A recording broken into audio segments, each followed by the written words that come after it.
understanding you and how to see the invisible gap. Hi, Will Perry. How you doing? Welcome to another Keeping the Conversation Alive. There is a gap. Let me get rid of this. So there is a gap, and I think there are tools to help you see the gap. The gap. But let me tell you tell you what I mean by that. Let me tell you what I mean. So I was for many years. I guess it goes back to my. Oh, I know it does. It goes back to my corporate background in training and development, where I qualified in MBTI, a psychometric tool, and I kind of got to a depth with that I found that many other and I don't mean it arrogantly, that I found a way to apply it and fine tune it for people that other people that I trained with even didn't go to, and it was because I was curious about something, as I am. I was curious, and I spent some time over a lunch, and no, in the evening over some drinks with the tutor, and it's like I wanted to understand how the difference in a person's life attributed to the changes that they might report to, if that makes sense. So you come out as one thing, but actually you're another. But it's because the other thing that happened made you report as something else.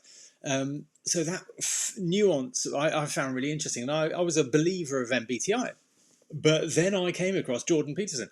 So you might know Jordan Peterson. I watch a lot of his videos.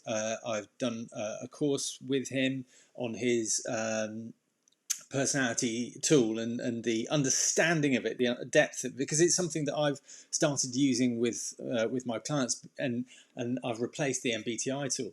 Now, the use of psychometric tools, this is a personality profile and traits, is for me that it gives you kind of a template, and what that template is a bit like the MBTI. You can have things that happen in your life that influence how you report, but this tool is much more it's stronger in terms of reliability, and across cultures and across genders, and it's just more reliable. The tools that they had in the 30s are much less developed and accessible than they have now, so it's a really reliable tool. And Peterson talks about the MBTI tool being a kind of optimistic, positive bias, which I can see.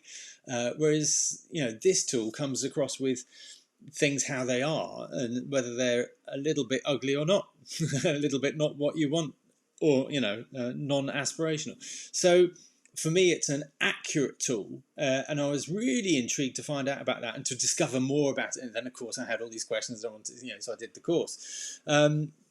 Because MBTI, although I could enthuse about it and relate to it and relate to people to it, it kind of stood alone for me, and it wasn't. I didn't really integrate it into everyday life, although I had a passion for it.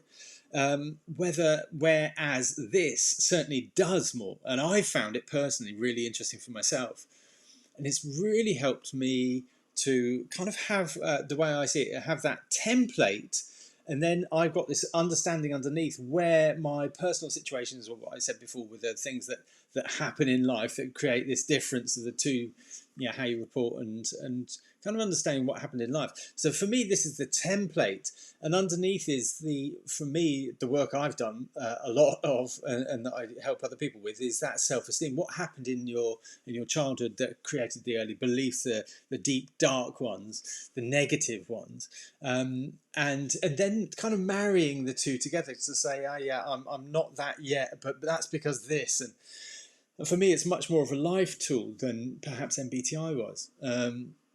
And if you're a fan of MBTI, Myers-Briggs type indicator, then I'd love a conversation with you about it. But if you're already into the big five, then I'd love a conversation with you about that as well. I think it's really cool.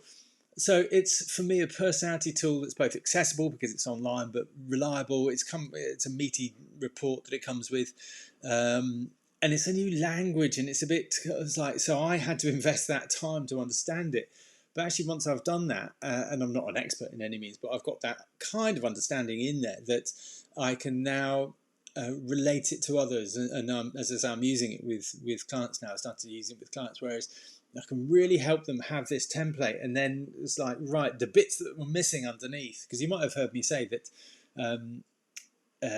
there's a difference for me between these tools and kind of what happened from our own life experience, and that for me represents the difference between maybe Jordan Peterson and his approach and Gabor Mate, who is all about that early influence and how it impacts us on life and impacts our development and development of the brain.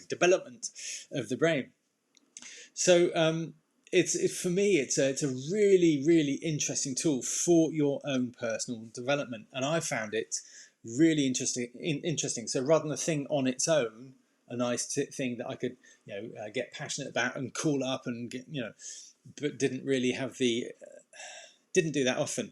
It's now a kind of structure that I can integrate into my life much more and have as a goal going forward. I can use the structures and pin to different aspects of my personality score and my trait, to know where I'm not hitting the mark and to actually appreciate where I am and where I'd play things down because of my childhood, because of my negative beliefs.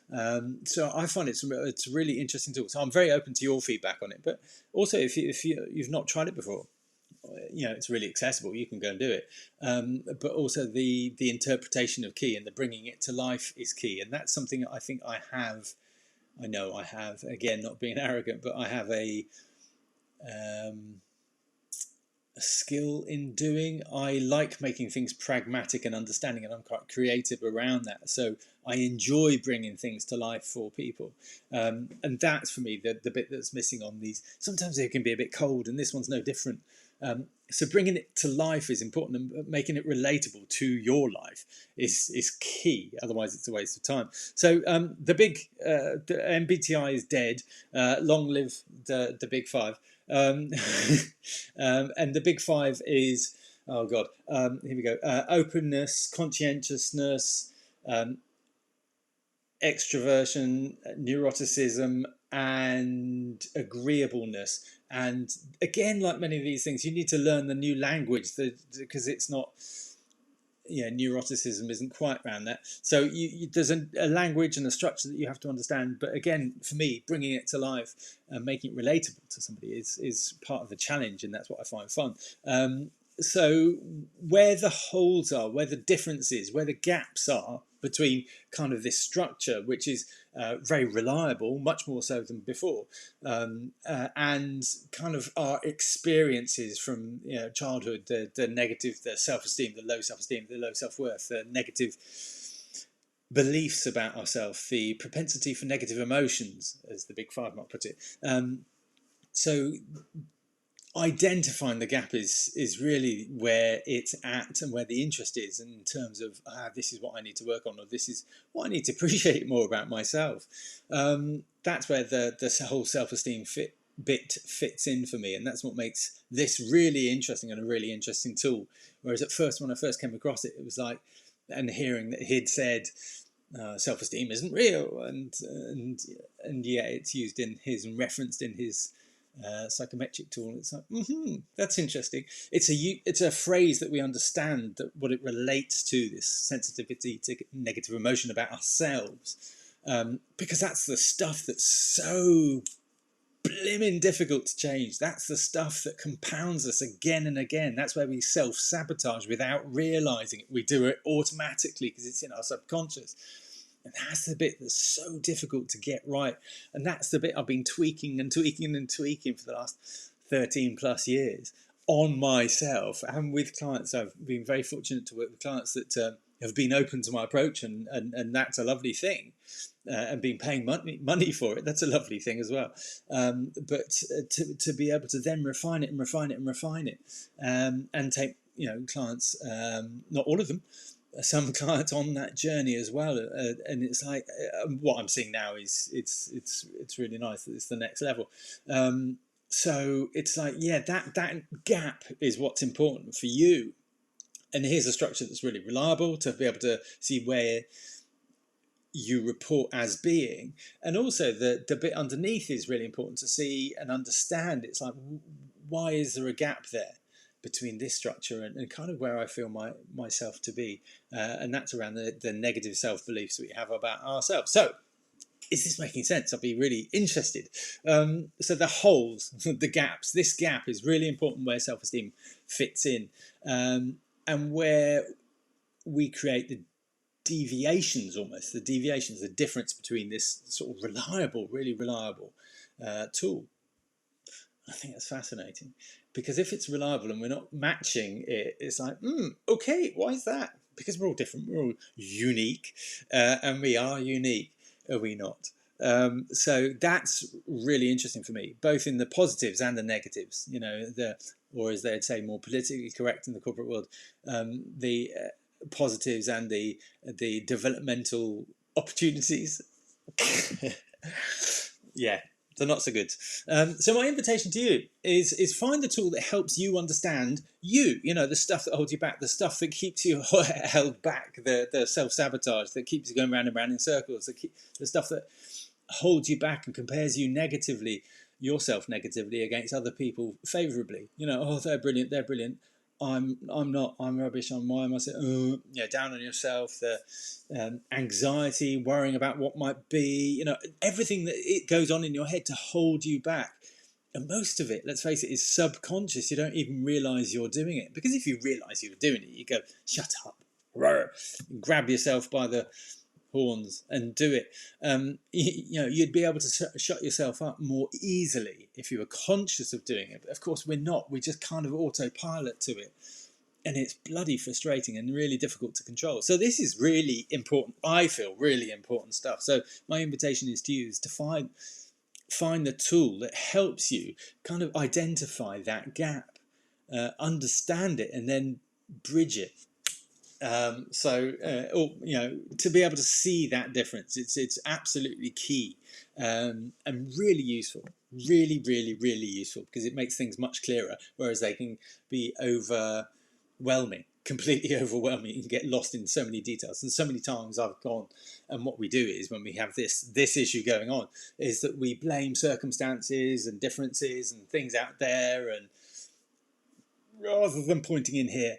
And this is the stuff that we have control over, of course, and this creates how we see that, and that's when things get a bit mind-blowing, because we don't have it like that. We often have it that this is the factual stuff, and that needs to inform this, but actually it's the other way around, if you see my point. There it is. Right, okay.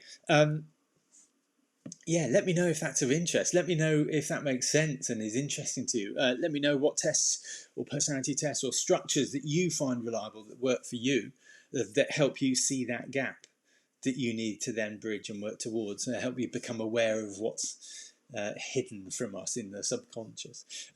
Take the test if you want. This is not a reliable test. This is not a reliable test. It's 2 minutes kind of finger in the air. It's self-assessment. It's completely dependent on how you are at the moment. But for me, it's a nice indicator. It's the most reliable indicator of this thing that isn't real, called self-esteem. It's a reliable indicator of whether you have this propensity for negative, or sensitivity for negative emotions about yourself. And that's the whole realm of this stuff. But we can put a lot more structure on that, and reliability. With this Big Five test. So if this is of interest to you, get in contact, find or let me know what you found that is really reliable for you in helping you move forward. This is all about helping you kind of move forward and overcome what the struggles are ahead of you. So I'm finding it really interesting, and finding it really interesting in helping people that I work with as well. So let me know. Take the test as well if you want to sort of find out about that self-esteem on that level as well. Speak to you soon. I hope you have an awesome rest of the day. Lots of love. Loves you, boyo. Bye-bye.